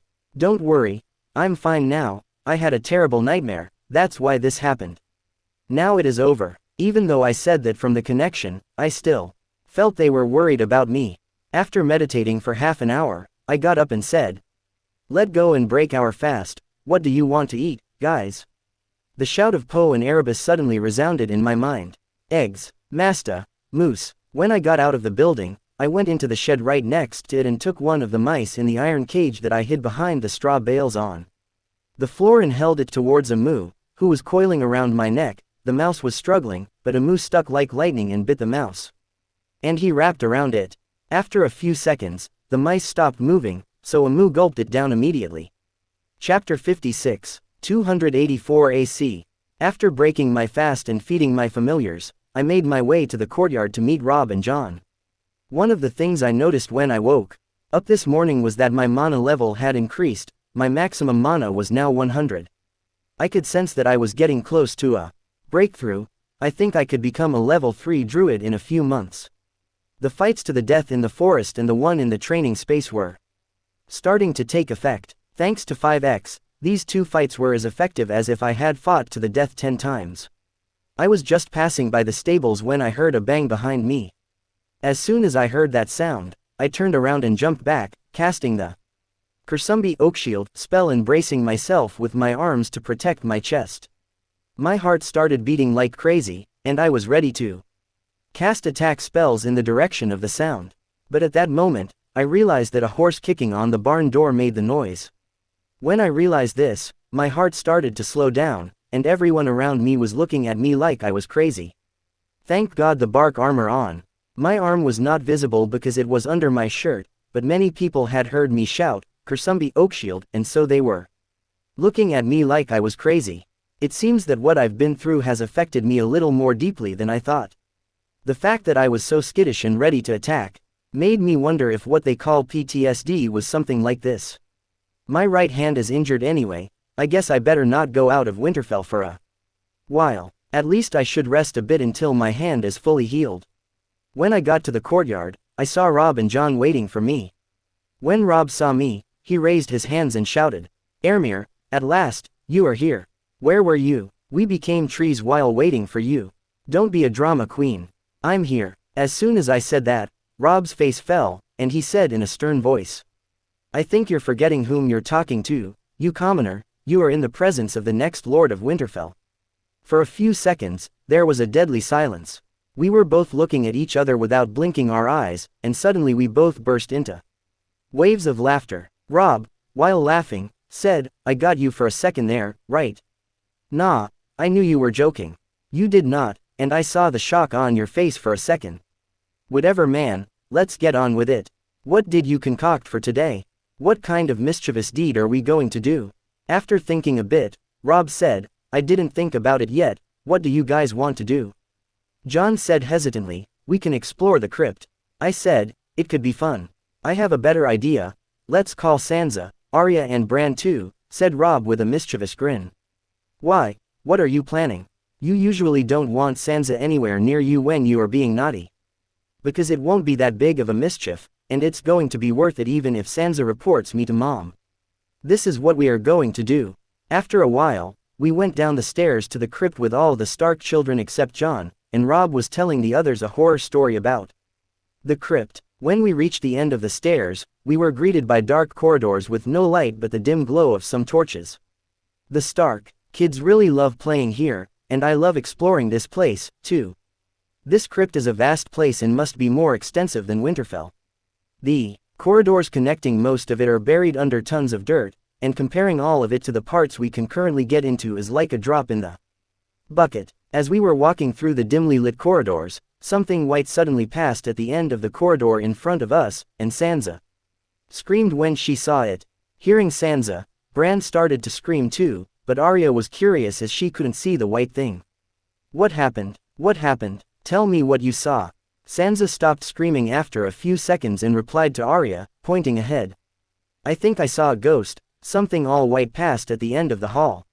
Meanwhile, Rob broke in and said, "Don't be ridiculous, there is no such thing as a ghost, it was just a story." Then he pretended to think a little, and continued, "But maybe it's a White Walker like the ones in old Nan's stories who came to kidnap us and turn us into themselves." We came to the end of the corridor in curiosity and fear. Meanwhile, Arya tried to pick up one of the swords on the tombs, but she couldn't carry it because it was too heavy and gave up. We were just turning the corner when something white came out from behind the tomb on the side and jumped in front of us.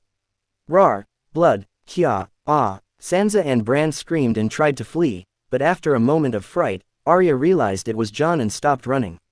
Rob and I were on the floor laughing, then Sansa and Bran saw this and stopped running. Then Sansa came towards us with her hands on her hips and started hitting Rob. "You guys are assholes, how could you do this? Mother will hear of this."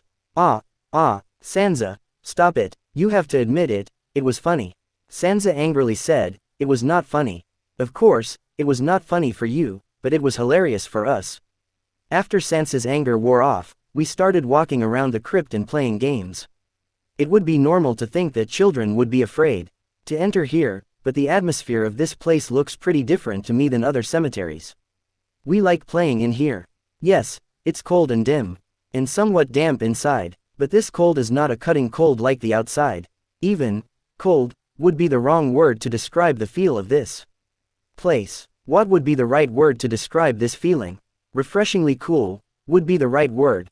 The cool air inside is welcoming and like embracing me. I feel it is almost like calling me to stay here.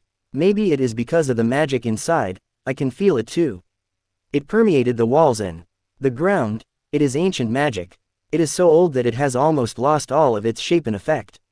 The core of this magic is either damaged or running out of mana. Chapter 57. It's been about a moon since we've been to the crypt, and this moon has been pretty quiet, not counting the fact that some nights I wake up drenched in cold sweat from nightmares. But these nightmares about dying and killing are getting less and less every day because I have to get used to it. On this planet, you're either the prey or the hunter. Unfortunately, there's no middle ground, and my mana meditation helped immensely. I discovered one more of the healing effects of mana. I already knew that it could heal physical injuries, but thanks to these nightmares, I realized that it also affects mental peace. All I had to do was focus the mana circulation on my brain. Thanks to the manhwaedit nourish and strengthen the body spell, the fracture in my right hand healed in less than 2 weeks, but I pretended to be injured for a moon so as not to make Maester Lewin suspicious. Tonight, I awoke from one of these nightmares, opened my room window to freshen up, and looked out at Winterfell in the dark of night. Because we were inside the keep, there weren't many buildings around us except for the small wooden few-story buildings where the servants and their families stayed. Of course around us, I could see bigger stone buildings like the Maester's Turret, Library Tower, or Bell Tower, and I can see the inner keep and its walls. In some buildings, there are dim candlelights. But most of the city is in darkness. Of course, there are some light poles with candles inside of them, but their light is so dim, and there are so few of them. It doesn't do much on this moonless and cloudy night. I was lost while watching the view from the window. At that moment, I felt a pull from the north. It was as if someone had grabbed my hand and gently pulled me in that direction. I got dressed and started walking towards this feeling. This feeling grew stronger with every step I took in that direction. It came and went in waves like a heartbeat, and at last, I could clearly feel where it was coming from. It was coming from the weirwood tree. The moment I stepped into Godswood, the pull got stronger. No, it would be wrong to calling it a pull. It wasn't a pull. Now I could feel it more clearly. It was a mana wave, and I think this wave has always been there, but my antenna wasn't strong enough to detect it, so I was just starting to feel it. Beginning at Godswood, it was spreading in waves in all directions. When I approached the weirwood tree, I could feel these waves much more clearly. It was like a heartbeat, constant and robust. I couldn't help myself. I was in a trance and touched the weirwood tree. As soon as my hand touched the tree, I lost myself. It was like a dream. I became one with the tree. I could sense every part of it. I could feel its crimson leaves swaying in the night's cool breeze, its strong trunk, and all of its roots. It felt like the roots were stretching into eternity. The thing that surprised me the most was the roots of the tree. It really felt like it stretched into eternity, and it was like the roots were stretching out for hundreds of kilometers.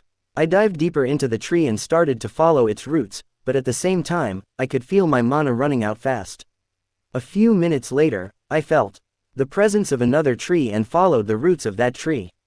When I reached this tree, everything gave way to a blinding light for a moment, and after a few seconds, darkness came again, but this time it wasn't pitch black like the roots, it was the darkness of night. I could make out some things in the environment out of this darkness. I was in the middle of the forest now, but this forest was not Godswood because there were no small paved paths around, and the trees were a bit different. Still, this place looked very familiar. I started to look around, and when I looked the other way, I was amazed by what I saw. I knew very well where I was. This was the weirwood tree in the middle of Wolfswood. Because out in the darkness, I could see the hut that I created by bending the trees. Just at this moment, a feeling of powerlessness came over me, and my vision darkened for a moment, and then I found myself in Godswood. Again, my mana was wholly spent, and I was feeling exhausted, but these things I learned were worth every mana spent. Each of the weirwood trees were connected by a vast web. This means that if I have enough mana, I can connect to any weirwood tree on the continent.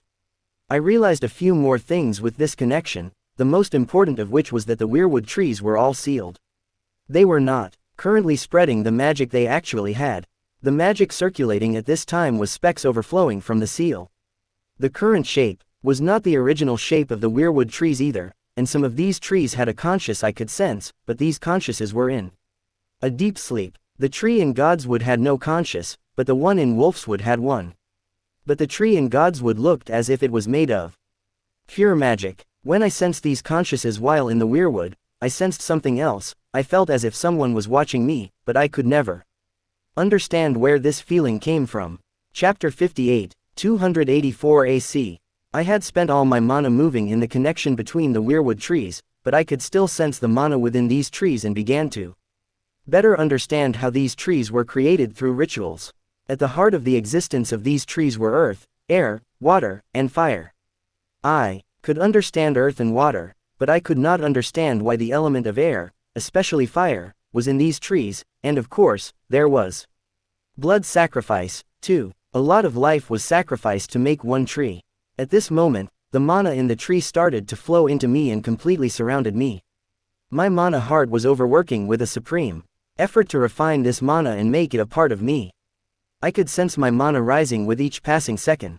My breakthrough to level 3 Druid had begun. Mana was swirling around me and was slowly entering my heart. After a few minutes, I had 120 mana, then I felt like an explosion had occurred inside me, and this mana created a second mana circle around my mana heart. I was drenched in sweat, and this breakthrough had tired me out so much, but both of these mana circles started to spin around my mana heart faster and continued to absorb mana from the environment. I couldn't breathe, my body was beginning to feel like an overinflated balloon, and I felt like I might burst at any moment. Just when I couldn't stand this pain, they stopped absorbing mana, and I could breathe again. All of my clothes were soaked, but now I was a level 3 Druid, and as always, information about spells started to flow into my head, but this time there was also something else. I now had the ability to do ritual magic. Ritual magic wasn't overpowered at the moment, like any skill the Rob gave me. This one had a weak start too. None of the rituals I could do now were permanent. I only have 3 rituals at the moment, and they are all temporary rituals. The first one allows me to purify water resources for a day, and I can cast once a week, so if I go to the source, I can purify a stream or a well. Second, I can create a 5 square meter healing circle for an hour per day, and anyone who enters this circle can get minor healing. Minor wounds of people who enter this area will heal immediately. It cannot heal internal organs and bones, but it has the ability to stop bleeding. The third is for curing minor diseases. I can't cure deadly diseases like red fever, but because I can reduce the fever with this, if the body is strong enough, it can slightly help them with a deadly disease. And can cure a common cold too. This one lasts for an hour and can be cast 5 times daily. Since I upgraded to level 3, I now have 150 mana and got a few level 3 spells. I got a new healing spell, and this time it's a real healing spell. Medinvita, nourish and strengthen the body, is more of a boost and a cure disease spell than a healing one. This one is called Abra Rucklo. Lifebloom, although this spell can heal minor wounds and hairline fractures, it cannot heal internal organs and broken bones, but it can stop bleeding and speed up healing if cast regularly. It costs 15 mana, and all the level 1 and level 2 spells now cost less than before. Level 1 spells cost 3 mana, and most level 2 spells cost 5 mana. Thanks to Obted Nye's conjure animals, I can create animals of the same species as my familiars. With this spell, I can create 5 small or 2 medium, or 1 large size animal. So right now, I can spawn 5 snakes, 5 ravens, or 2 rottweilers, and since small animals can be spawned through my hand, this will be a very effective spell at close range. I could spawn 5 poisonous snakes and throw them at my enemies. Of course, they are not real animals but look like one and despawn after half an hour. Zagan Jelma's Call Lightning summons lightning, as the name of this spell indicates, but there are 2 versions of this spell. In the first one, the lightning comes out of my hand, but the second version can make real lightning if the weather is stormy and we are outside. Mana cost will be half, but the power will be 3 times high because it is an actual bolt of lightning. It cost 15 mana. Figomorphous Shapeshifting, the druid spell that I have been waiting for the most, has finally arrived. I can take the shapes of animals now, but this is not shapeshifting in the complete sense. This spell currently has many limitations. I can only transform into my familiars, species, can't change mass and size. It means I can't turn into smaller or larger animals, and lastly, even when I shapeshift into a rottweiler, I wouldn't have the body of a dog. It would still be my muscles and bones, meaning I wouldn't be as fast as a dog, or if I turned into a shark, I couldn't breathe underwater. But it would still be a functional scouting ability. Nobody would spare a second look for a dog. Like most level 3 spells, it costs 15 mana. Tegan Impulse Earth Shock spell taking me as a center creates a concussive force explosion with a diameter of 10 meters 33 feet, as a result of which everyone around me takes damage and is pushed back by the force. The Hebegument plant growth spell isn't helpful to me at the moment, but it will be one of the spells that will be most useful to me in the future. This spell doubles the growth rate and yield of plants growing on the land within 2 kilometers of me. The downside is that I can only cast this spell once a week. When my mana circulation returned to normal, I stood up and made my way to my room. When I got to the front of the building, I could telepathically hear the apocalypse breaking inside. Poe, Erebus, and Barris were fighting. I ran upstairs, and the scene shocked me when I opened the door. Chapter 59. When I entered the room, my 4 familiars were there.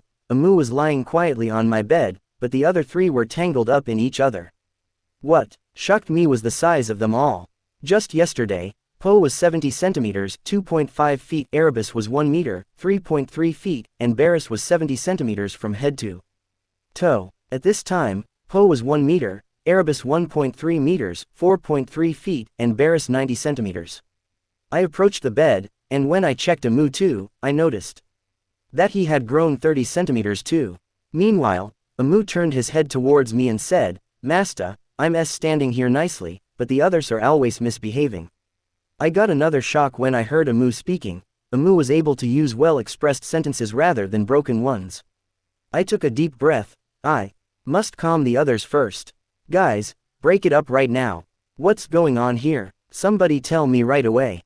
Why are you fighting? All of them staring at me in silence. I looked over at Poe and gestured for him to tell me.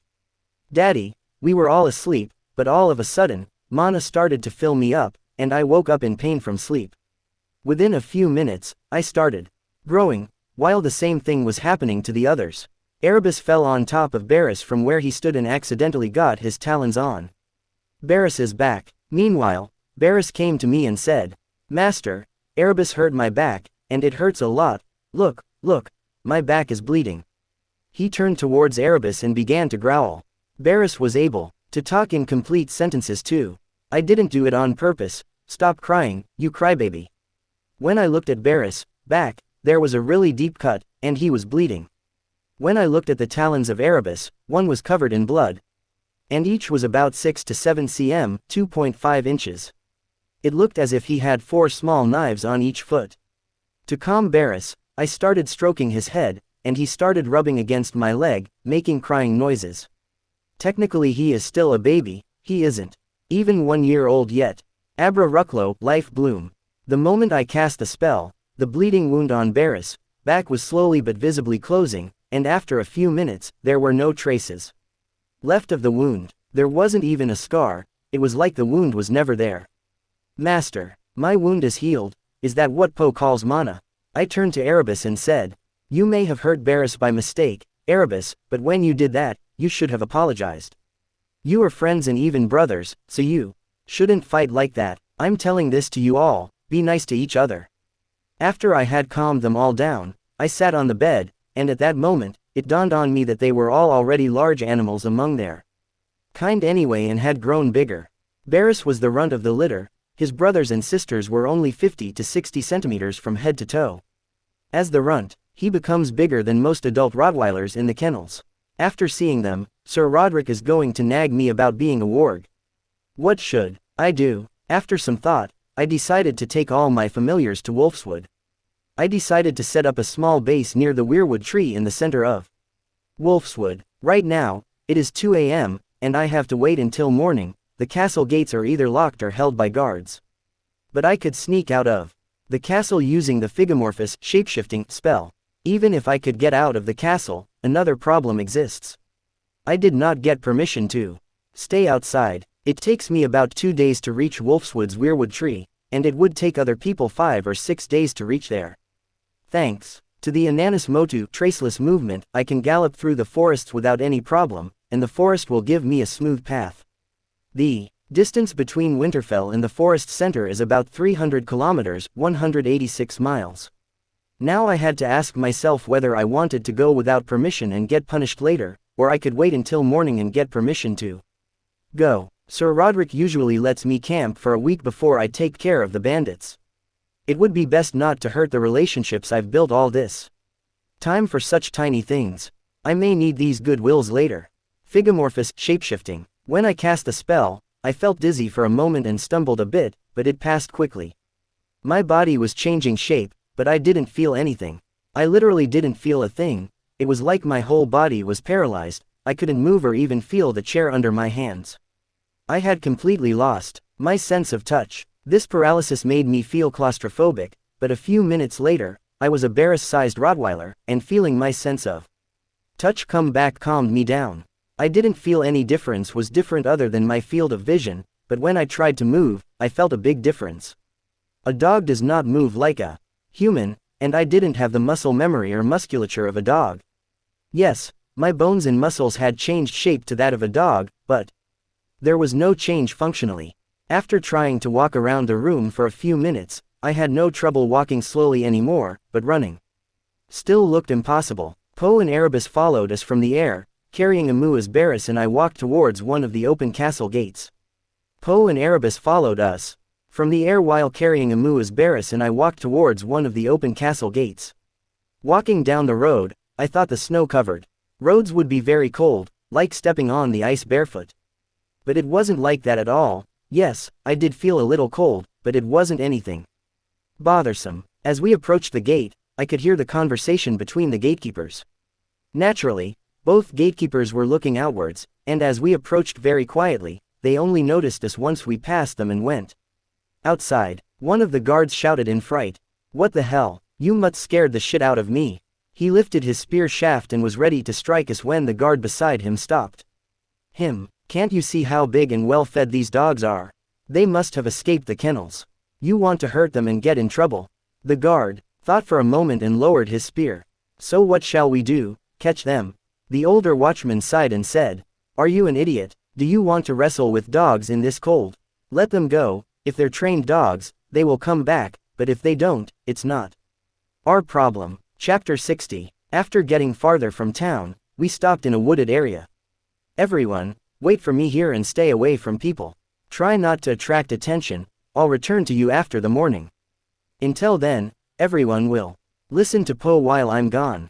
She is in charge. Does everyone understand this?" I returned to the city without any problems, and when I entered my room, then thought of turning back to myself.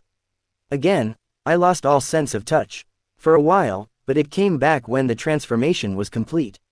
Does this happen because transforming is an excruciating process? It makes sense that all of my bones and muscles are changing form. Then I realized something astonishing. I wasn't naked after I became human again. My clothes were on me without any damage. It's fascinating. I wonder where my clothes go when I transform. I decided to rest for a few more hours until morning and fell asleep. As soon as I awoke, I went to Sir Roderick's house and waited in front of his house. Half an hour later, Sir Roderick left the house and saw me. "What happened? Did you see me in your dream? What are you doing here at the crack of dawn?" "Sir, I want to go camping again."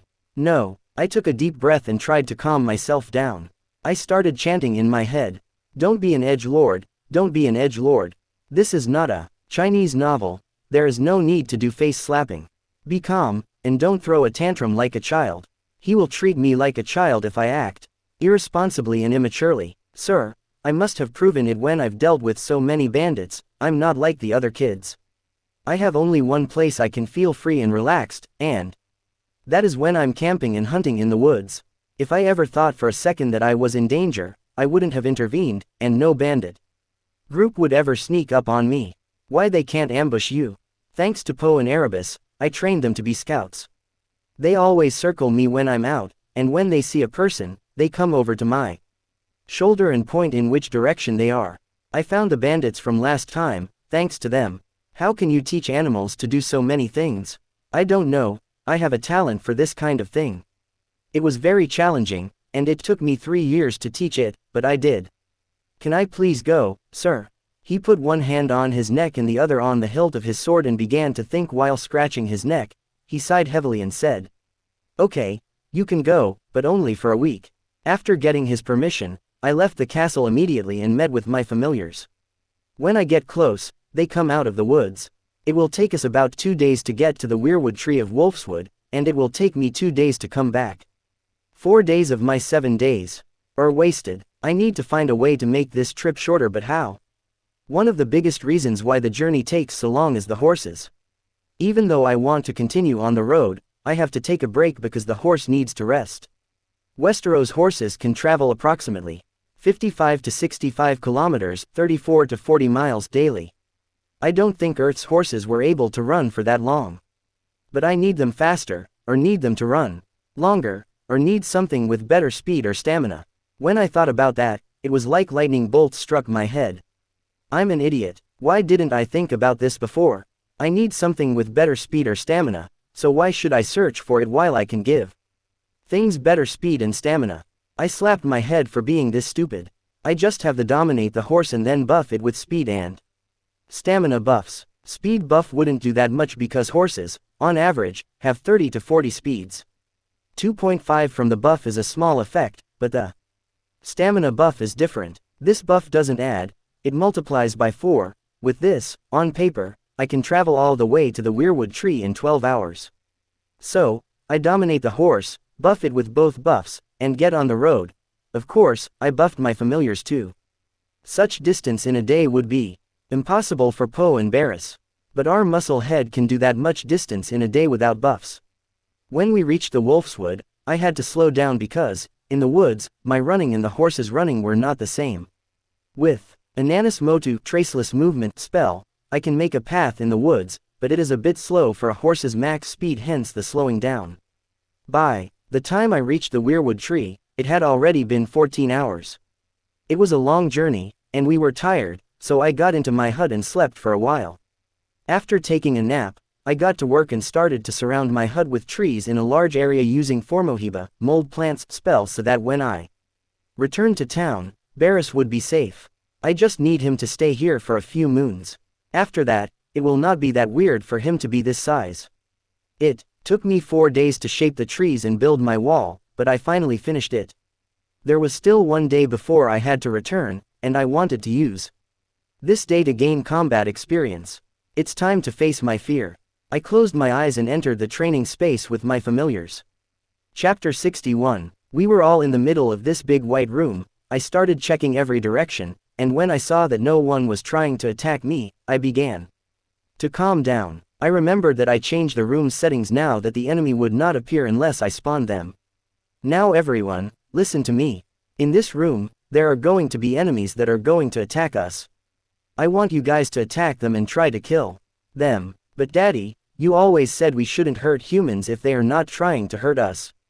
Yes, that is true, Poe, but like the ones I killed a moon ago, there are bad humans, so we need to learn how to protect ourselves. Don't worry, the things inside this room may look like a human, but they are not. Barris, while wagging his tail, said, "So, can we fight them all we want?" I could feel his excitement, so I smiled and said, "Yes, but don't forget they can hurt you too. Like how Erebus hurt you yesterday, but in this room, we cannot die. It would hurt really badly, but then we will heal right away when we leave or die inside the room." A moo got out of the neck of my shirt and said, "Master, can I fight too?" "Okay, you can bite them when I'm in close combat." I spawned one enemy and ordered it to defend only. Erebus was the first to attack. He took off and dived quickly, but the dummy swept him aside with the spear in his hand. Just then, the others joined the fight. While Poe and Erebus were busying him, Barris came from the side and bit his leg. Dummy didn't really care as he didn't feel any pain. This is the only thing I hate about these dummies.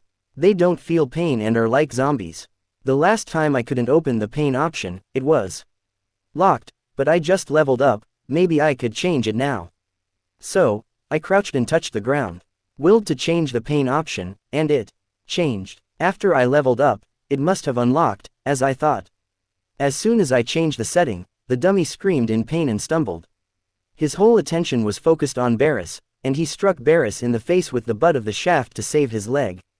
It would do a defensive strike, but he will not make a follow-up attack in a defensive mode. When the dummy hit Barris in the face, Barris started squealing in pain, ran away from the dummy, and came right up to me. His face was covered in blood because his eyebrows had burst. Stop. When I gave this order, the dummy froze, then Erebus and Poe started flying toward me. "Master, it hurts so much. I don't like it, and this game is not fun at all." "Barris, this isn't a game. We're learning to fight here.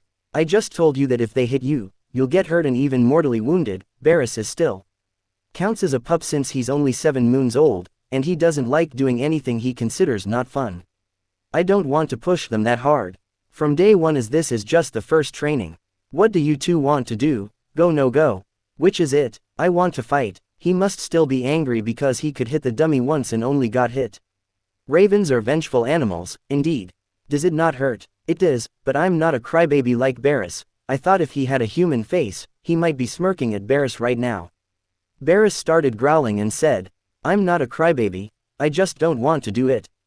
You just cried. Both of you knock it off. For now, if he doesn't want to fight, he doesn't have to, but Barris, you have to learn how to fight. This is not a peaceful world. If you see your enemy going to attack, you don't push ahead blindly. In that instance, you could have dodged the attack when he raised his spear, but you bullheadedly continued to bite him. You don't need to take down your enemy in one hit all the time, if you can take them down in one hit, it would be good, but if you can't, just get out and strike again. Barris, you go to the side of the room and wait. You should carefully observe us while we fight. I turned to the dummy and said, continue to fight. Erebus and Poe had good coordination, perhaps because they hunted their own food. They used to eat grain, too, when they were the size of a usual raven, but after they passed half a meter, they became entirely carnivorous and had been hunting for the last 2 years. So, they might see this not as a game but as a hunt. Since they have hunting experience, they attack in a coordinated way. While one of them attracts the attention of the dummy, the other attacks, and they are usually patient with their attacks. Erebus attacks a little more fearlessly, while Poe acts more cautiously. Stop, kids, he is guessing what you're going to do now because you're constantly trying to attack his eyes. You're not hunting a rabbit or a mouse. Right now, you have to change the focus of your attacks sometimes, and that change should sometimes be at the last second. This way, you can take your enemy by surprise. Yes, their face is a human's weak spot, and reflexively, when something comes close to our face, we flinch, but if every attack comes here, it will be easy to defend. Daddy, where should we attack then? For example, you can attack the back of the head. This is a blind spot, and if you can land a solid peck here, you can cause your opponent to stagger or pass out. Another point is that you should no longer fight like a usual raven. Your most powerful weapon is no longer your beak but your talons. You have 4 small blades like talons on each foot, learn to use them effectively. Quote, I went over to the dummy and pointed to the sides of his neck. Here, there are jugular veins. This applies to all animals. If you can cut these veins with your talons, your enemy will surely die. Of course, it's easier to kill humans this way than other animals because we don't have thick skin like other animals. And one last thing, when I said that your talons are your strongest weapon, that doesn't mean your beak is weak. You both have a beak about 15 centimeters.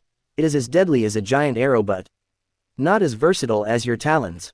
This time, try attacking different places and change up your attacking pattern too. For example, act like you are going for a peck but change it to a talon slash at the last second or do fake dive to divert his attention. Chapter 62. While Poe and Erebus were trying different attack strategies, I decided to spawn a dummy for myself. Spawn 1 dummy, only aggressive towards me, use 70% speed. As soon as I spawned the dummy, it started attacking me, and he had 7 STR and 5 SPD. I was a little used to spar matches with grown-ups, but as I understand from my deaths here, practice in real fights to the death will never be the same. I wanted to gain combat experience, but I still didn't want to be hurt like before. The fear of death was still with me. I knew clearly that nothing would happen to me and that I would not die, but that pain was coming from a profound place. I needed to increase my pain tolerance over time, and there was no way I could dive in right away. Until 4 years ago, I lived in peace in the modern world. At the moment, I had killed 12 people and tasted death 3 times. Yes, 2 were not actual deaths, but they were more terrible and painful than my real death. We all trained here for 6 hours. In those 6 hours, I had dozens of cuts at the skin level. It hurts like crazy, but I also killed the dummy dozens of times. Since his speed was almost equal to mine and he was on his own, I gave him my complete focus and worked mainly on my dodge and parry. The most injured among us was not me but Erebus. 2 of his talons were broken,